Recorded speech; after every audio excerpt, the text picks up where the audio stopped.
সম্মানিত সুধী সমাজ,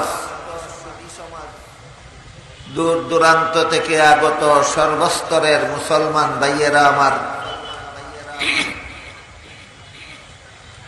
ও পর্দার আড়ালে বসা আমার মা ও বোনেরা, আজকে আমি আপনাদের সামনে পবিত্র কোরআনের সূরায়ে তাওবা এর 122 নম্বর আয়াতের শেষের অংশ তিলাওয়াত করেছি। সূরায়ে তাওবা এর 122 নম্বর আয়াতের শেষাংশে আল্লাহ পাক রব্বুল আলামিন বলেন, ফালাউলা নাফারা মিন কুল্লি ফিরকাতিন মিনহুম তাইফাতুল লিয়াতাফাক্কাহু ফিদ্দীন। এর অর্থ হলো, মুমিন মুসলমানদের মধ্য থেকে কিছু লোক যেন ইসলামী শিক্ষা দীক্ষা অর্জনের জন্য বের হয়ে যায়, তারপর ইসলামী শিক্ষা দীক্ষা অর্জনের পর এরা যেন এদের জাতিকে আল্লাহর ভয়াবহ শাস্তির ব্যাপারে সতর্ক করে। আয়াতের ব্যাখ্যায় মুফাসসিরিন কেরাম লিখেছেন, এই আয়াতাংশে আল্লাহ পাক রব্বুল আলামিন ইসলামী শিক্ষা সফল হওয়ার জন্য তিনটা গুণের কথা উল্লেখ করেছেন। 3 গুণ বিশিষ্ট ইসলামী শিক্ষা হবে সফল। 3 গুণের কোন গুণ বিবর্জিত হলে ইসলামী শিক্ষা বিফল হতে বাধ্য হবে। তাহলে যে কোনোভাবে ইসলামী শিক্ষা অর্জন করলেই সফল হয় না 3 গুণ বিশিষ্ট হতে হবে? 3 গুণ বিশিষ্ট হবে। গুণ 3টার একটা হলো ইসলামী শিক্ষার বৈশিষ্ট্য ঠিক থাকতে হবে, আর একটা হলো ইসলামী শিক্ষার আদর্শ পালন করতে হবে, আর একটা হলো ইসলামী শিক্ষার উদ্দেশ্য বহাল থাকতে হবে। বৈশিষ্ট্য, আদর্শ, উদ্দেশ্য, গুণ 3টা আমরা প্রথমেই মনে রাখি, তারপরে আস্তে আস্তে বুঝবো বৈশিষ্ট্য, ইসলামী শিক্ষার বৈশিষ্ট্য কি, ইসলামী শিক্ষার আদর্শ কি, ইসলামী শিক্ষার উদ্দেশ্য কি। ইসলামী শিক্ষার বৈশিষ্ট্য এবং আদর্শের প্রতি ইঙ্গিত করে আল্লাহ পাক রব্বুল আলামিন লিয়াতাফাক্কাহু শব্দটি ব্যবহার করেছে। এর ব্যাখ্যায় মুফাসসিরিন কেরাম লিখেছেন যে আল্লাহ যদি বলতেন লিয়াতাআল্লামু, তাহলে এর দ্বারা শিক্ষা বোঝা যেত, দীক্ষা বোঝা যেত। অথচ দীক্ষা ছাড়া শিক্ষা বিফল, মানা ছাড়া জানা বিফল, আমল ছাড়া এলেম বিফল। এই হলো শিক্ষায় আর দীক্ষায় পার্থক্য। শিক্ষা হলো জানা আর দীক্ষা হলো মানা। শিক্ষা হলো এলেম আর দীক্ষা হলো আমল। আমি সহজ 2টি উদাহরণ দিচ্ছি, আশা করি আপনারা সহজে বুঝতে পারবেন। এক ব্যক্তি জানে উযুর 4 ফরজ, কিন্তু কোনোদিন উযু করে না। তাহলে বলতে পারবেন আপনারা তার কাছে কি আছে কি নাই? শিক্ষা আছে, দীক্ষা নাই। জানা আছে, মানা নাই। এই জানার দাম কত? গুড়ার ডিম। এই জানার দাম কত? অনুরূপ ভাবে আরেক ব্যক্তি জানে নামাজের 13 ফরজ, কোনদিন নামাজ পড়ে না। বুঝে থাকলে বলুন তো তার কাছে কি আছে কি নাই? শিক্ষা আছে, দীক্ষা নাই। এই শিক্ষা সফল না ব্যর্থ? মুসলমান যেন ব্যর্থ শিক্ষা গ্রহণ না করে, এই জন্য আল্লাহ লিয়াতাআল্লামুনা বলে লিয়াতাফাক্কাহু বলেছেন। শুধু শিক্ষা গ্রহণের জন্য বের হবে না, শিক্ষার সাথে দীক্ষা গ্রহণের জন্য বের হবে। আল্লাহ পবিত্র কোরআনে যেই তথ্যটা শিক্ষা দিলেন, আমার মনে হয় এটা জানার অভাবে আজকাল অনেক শিক্ষা প্রতিষ্ঠানের সদর গেটে লেখা দেখতে পাওয়া যায়, come for education, go for help. কেউ ইংরেজি কথাটা বাংলা করে লেখে, কেউ ইংরেজিতেই লেখে, আর কেউ বাংলা অনুবাদটা লেখে শিক্ষার জন্য প্রবেশ করো, সেবার জন্য বের হও। এখানে শিক্ষার সাথে দীক্ষা নাই। শিক্ষার জন্য প্রবেশ করো, দীক্ষার জন্য নয়। আমার এই কয়েকটা কথা যারা শুনেছেন, বুঝেছেন, বলুন তো দীক্ষা ছাড়া শিক্ষা সফল না বিফল? এই বিফল শিক্ষার জন্য প্রবেশের দাওয়াত দেওয়া হয় কেন? কাজেই একান্ত যদি কথাটা লিখতেই হয় তাহলে লেখা দরকার শিক্ষা দীক্ষার জন্য প্রবেশ করো। এবার বলেন আপনারা কোন শিক্ষা প্রতিষ্ঠানে কি জন্য প্রবেশ করবেন? শুধু শিক্ষার জন্য না শিক্ষা দীক্ষার জন্য? এই কথাটা বুঝাবার জন্য আল্লাহ লিয়াতাআল্লামুনা বলে লিয়াতাফাক্কাহু বলেছেন। শুধু শিক্ষা যথেষ্ট নয়, বরং দীক্ষা ছাড়া শিক্ষা ব্যর্থ। কাজেই প্রথম থেকেই যারা দীক্ষা যাদের উদ্দেশ্য নয়, শিক্ষা যাদের উদ্দেশ্য, দীক্ষাবিহীন শিক্ষা প্রথম থেকেই যাদের উদ্দেশ্য হয়, এদেরকে যে বলা হলো গো ফর হেল্প, সেবার জন্য বের হও, এদের সেবাও ব্যর্থ হতে বাধ্য। এরা ছাত্র জীবনে যারা দীক্ষা ছাড়া শিক্ষা গ্রহণ করে, এরা কর্মজীবনে সেবার নামে সেবন করে।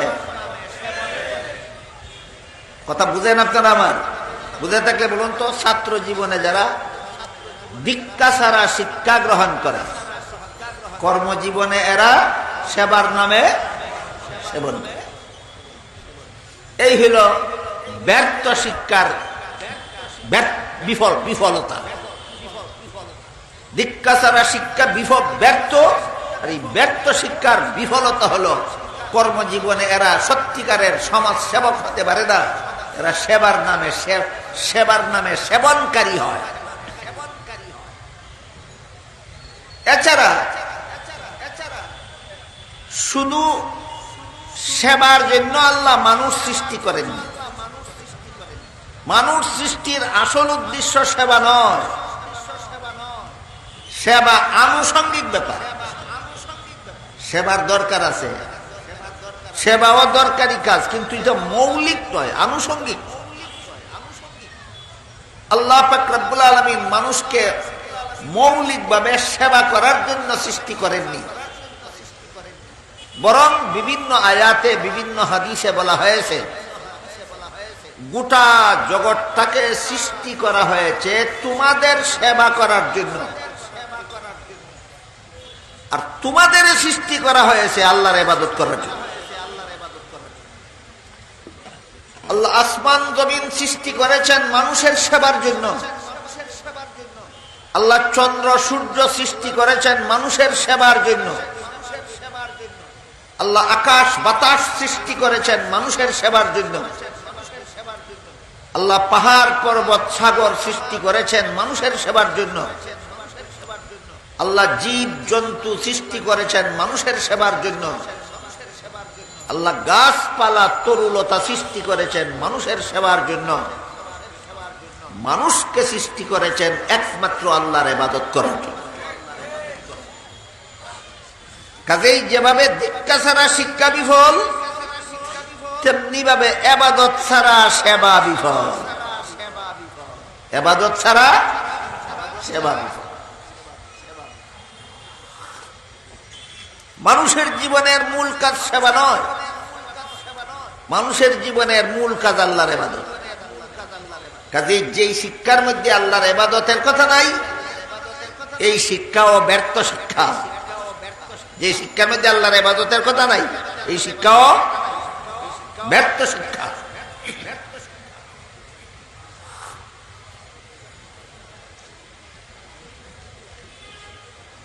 আমরা সংসার জীবনে যত কাজ করি, খাই, ঘুমাই, পেশাব পায়খানা করি, কৃষি কাজ করি, ব্যবসা বাণিজ্য করি, চাকুরি বাকুরি করি, অনেকে স্কুল কলেজ ভার্সিটিতে লেখাপড়া করি, এইগুলি আমাদের জীবনের মূল কাজ নয়। আল্লাহ সুস্পষ্ট ভাষায় কোরআনে বলে দিয়েছেন, ওয়ামা খালাকতুল জিন্না ওয়াল ইনসা ইল্লা লিয়াবুদুন, মানব দানবকে আমি আর কোন কাজের জন্য সৃষ্টি করিনি, একমাত্র আমার ইবাদত করার জন্য সৃষ্টি করেছি। আমাদের কোন কাজের জন্য আল্লাহ সৃষ্টি করেছেন কথাটা অস্পষ্ট না, সুস্পষ্ট। সুস্পষ্ট। তোমার জীবনের মূল কাজ একমাত্র আল্লাহর ইবাদত। কিন্তু কিছু সাংসারিক কাজ আছে, এগুলি না করলে ইবাদতে ব্যাঘাত হবে, ডিস্টার্ব হবে। যেমন ঘুমানি সংসারের কাজ। তুমি যাতে সুচারুরূপে ইবাদত করতে পারো এজন্য তোমাকে ঘুমাতে হবে। তুমি যেন সুচারুরূপে ইবাদত করতে পারো এজন্য তোমাকে খানা পিনা করতে হবে। তুমি যেন সুচারুরূপে ইবাদত করতে পারো এজন্য তোমার পেশাব পায়খানা করতে হবে। কাজেই কারো যদি পেটের পীড়া হয়, খাইতে পারে না, খেলে হজম করতে পারে না, তার পেটের পীড়ার চিকিৎসা দরকার কিনা? এই চিকিৎসাটা হইল সেবা। এই সেবার জন্যই আল্লাহ আমাদেরকে মানুষ বানিয়েছেন, না ইবাদতের জন্যই। সেবাটা কেন? ইবাদতের সুবিধার জন্য। সেবাটা কেন? ইবাদতের সুবিধার জন্য। আমার কথা যদি কারো বুঝতে অসুবিধা হয়, আমি বলবো একাধারে 24 ঘন্টা খানা পিনা বন্ধ করুন, দেখুন ইবাদত করতে কেমন লাগে। একাধারে 24 ঘন্টা ঘুম বন্ধ রাখুন, দেখুন ইবাদত করতে কেমন লাগে। একাধারে 24 ঘন্টা পেশাব পায়খানা বন্ধ রাখুন, দেখুন ইবাদত করতে কেমন লাগে। করা যাবে? যাবে না। কাজে কারো যদি খানার মধ্যে ব্যাঘাত হয়, তার চিকিৎসার দরকার, এটার নাম সেবা। কারো যদি ঘুমে ব্যাঘাত হয়, চিকিৎসা লাগবে, এটা সেবা। কারো যদি পেশাব পায়খানাতে ব্যাঘাত হয়, চিকিৎসা লাগবে, এটা সেবা।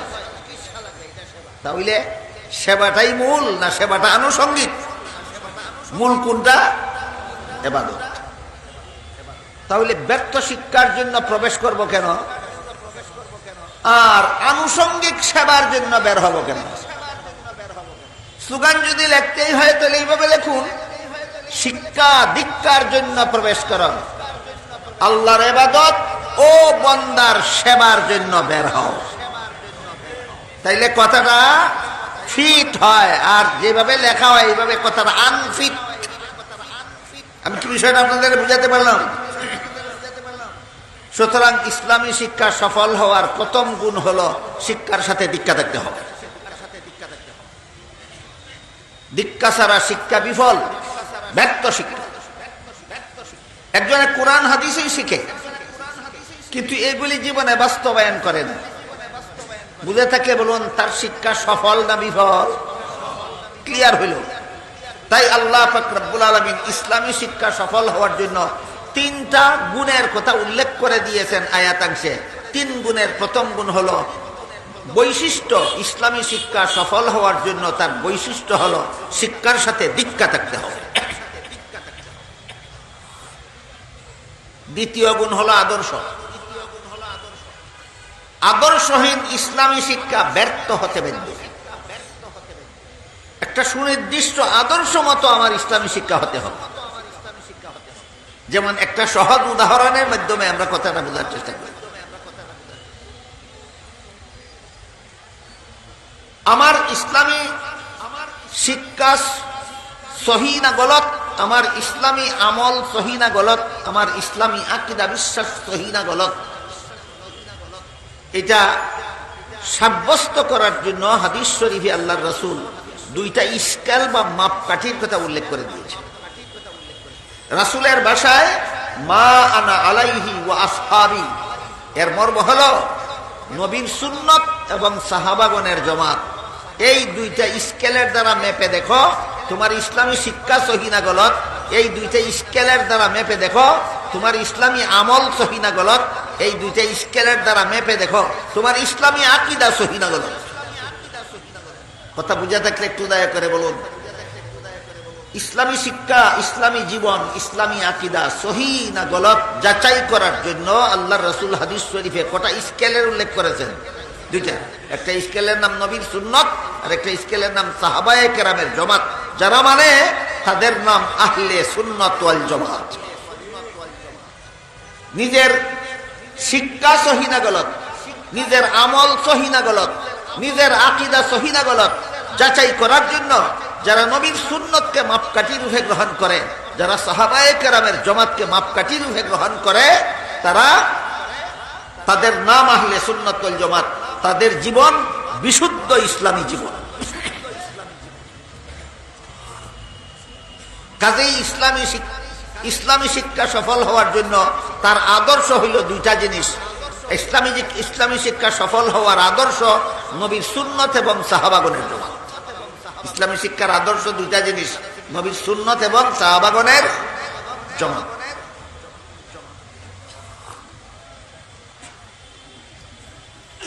তাই আহলে সুন্নাত ওয়াল জামাতের আকীদা বিশ্বাস অন্তরে পোষণ করে যদি ইসলামী শিক্ষা গ্রহণ করা হয়, সেটা হবে আদর্শবাদী ইসলামী শিক্ষা, সেটা হবে সফল।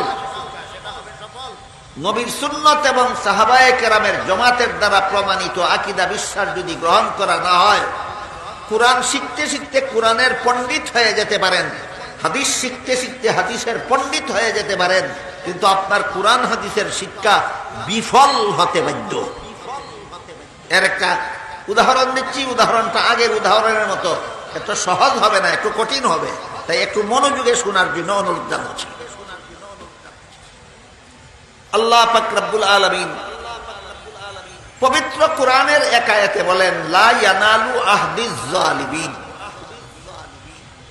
এর অর্থ হলো আমি কোন গুনাহগারকে নবুয়ত দান করি না, আর যাদেরকে নবী বানাই তারা কোনোদিন গুনাহ করেন না। কথাটা বুঝে থাকলে বলুন তো, আল্লাহর এই ঘোষণাটা দুই একজন নবীর বেলায় ব্যতিক্রম, না সকল নবীর বেলায় সার্বজনীন? সার্বজনীন।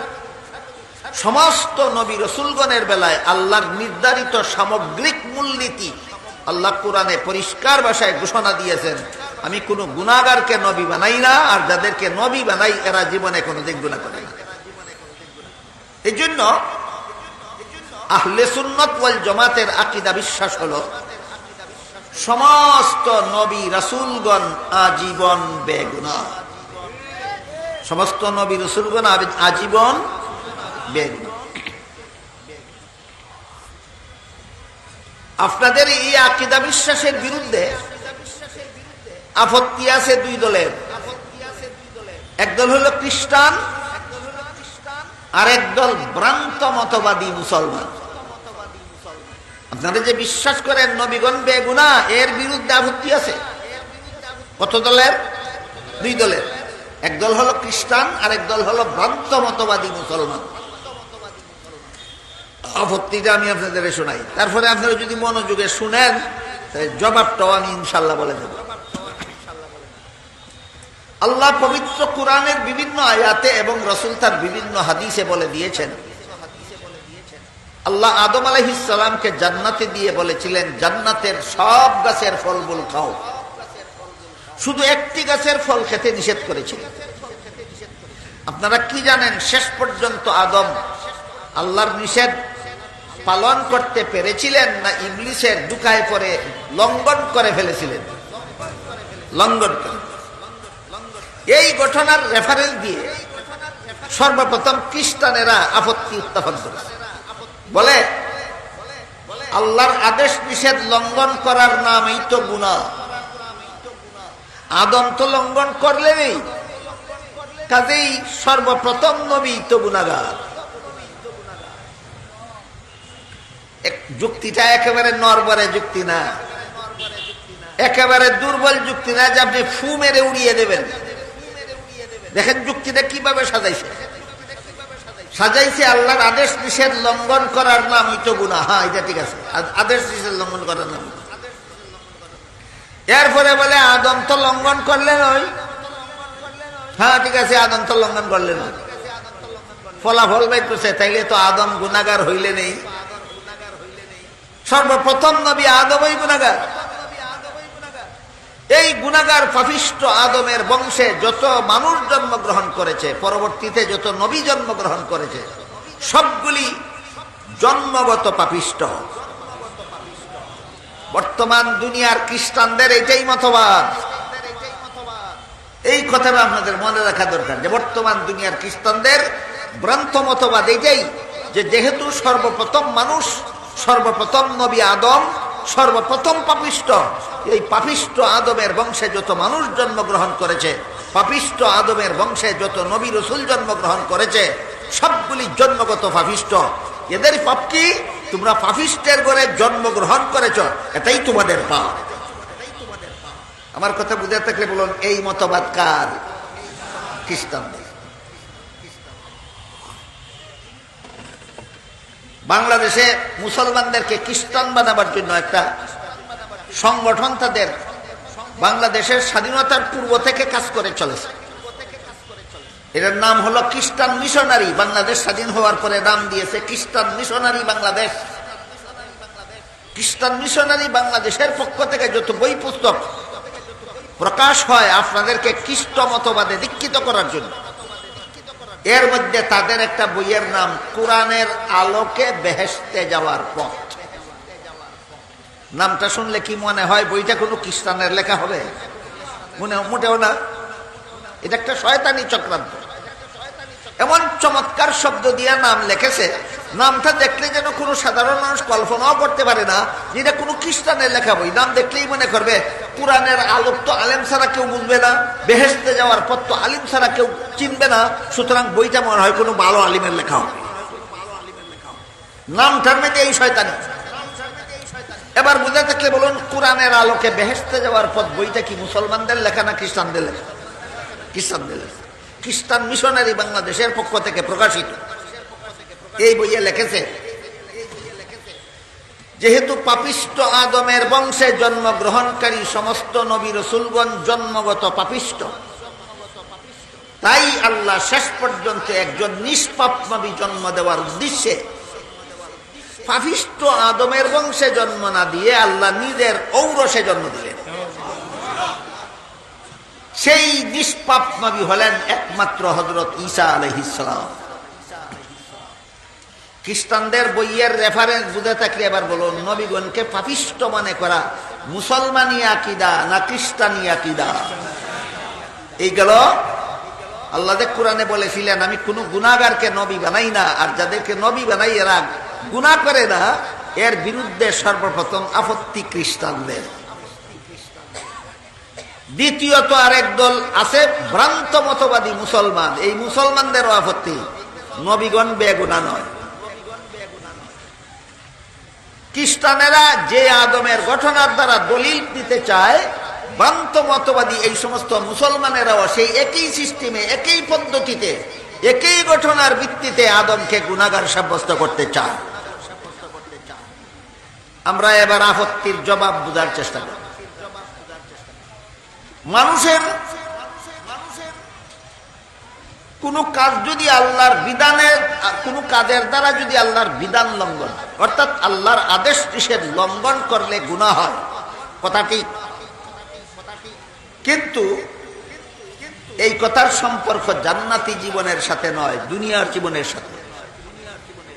দুনিয়ার জীবনে কোনো মানুষ যদি আল্লাহর বিধান লঙ্ঘন করে, তখন সে তার গুনাহ হয়।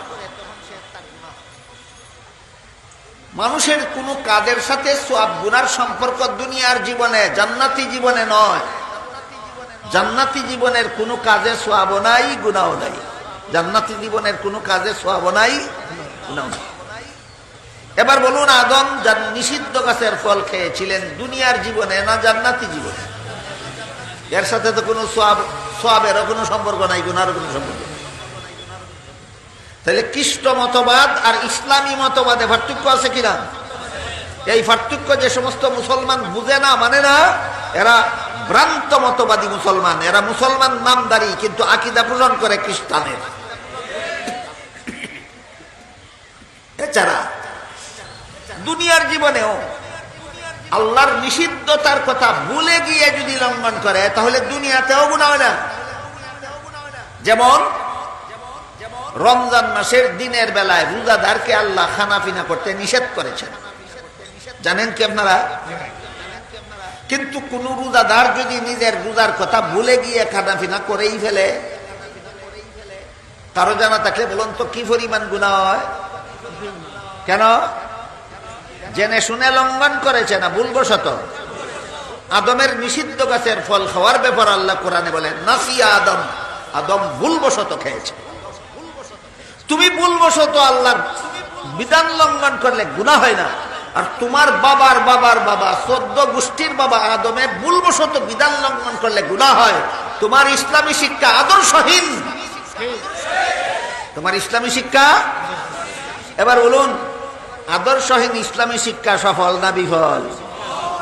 এই জন্য আল্লাহ কোরআনে পরিষ্কার করে দিয়েছেন, ইসলামী শিক্ষা সফল হওয়ার জন্য 3টা গুণ থাকতে হবে।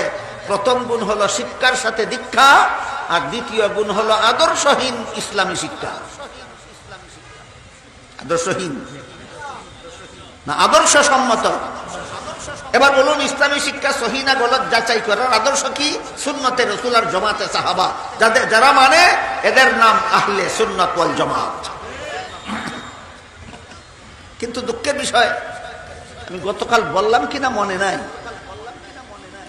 কিছু লোক আছে কর্মকাণ্ড করে বেদাত আর দাবি করে আমরা আহলে সুন্নাত ওয়াল জামাত। কথাটা কি গতকাল বলেছিলাম? কিছু লোক আছে হাদিস বিরোধী কাজ করে নাম ধারণ করেছে আমরা আহলে হাদিস। কিছু লোক কোরআন বিরোধী কাজ করে নাম ধারণ করেছে আমরা আহলে কোরআন। এক দল আছে এরা কাফিরের দল, নাম ধারণ করেছে আমরা মুসলমানের দল। এই সমস্ত নাম কি বাস্তব না দুঃখা? কাদিয়ানীরা যে নিজেদের দলের নাম দিল মুসলিম জামাত, আপনাদেরকে দুঃখা দেওয়ার জন্য। লামাযাবিরা যে নিজেদের নাম দিয়েছে আহলে হাদিস, আসলে এই হাদিস মানার জন্য নয়, আপনাদেরকে দুঃখা দেওয়ার জন্য। আরেক দল বাতিল মতবাদীরা যে নিজেদের নাম দিয়েছে আহলে কোরআন, কোরআন মানার জন্য নয়, আপনাদেরকে দুঃখা দেওয়ার জন্য। ঠিক তেমনি ভাবে বেদাতীরা যে নিজেদেরকে নাম দিয়েছে আহলে সুন্নাত ওয়াল জামাত, এরা আসলেই আহলে সুন্নাত ওয়াল জামাত নয়, আহলে সুন্নাত ওয়াল জামাত নামের দুঃখাবাজ। এই পর্যন্ত 2টা গুণের কথা উল্লেখ করলাম। একটা হলো ইসলামী শিক্ষা সফল হওয়ার প্রথম গুণ হলো বৈশিষ্ট্য, শিক্ষার সাথে দীক্ষা থাকতে হবে। দ্বিতীয়টা হলো ইসলামী শিক্ষা সফল হওয়ার আদর্শ, সুন্নতে রাসূল আর জামাতে সাহাবাকে আদর্শ মানতে হবে। এই 2 স্কেলের দ্বারা মেপে দেখতে হবে তোমার শিক্ষা সহি না গলত। এই 2 আদর্শ মাপকাঠির দ্বারা যাচাই করে দেখতে হবে তোমার কর্মকাণ্ড সহি না গলত। এই 2 স্কেল বা মাপকাঠির দ্বারা যাচাই করে দেখতে হবে তোমার আকীদা বিশ্বাস সহি না গলত।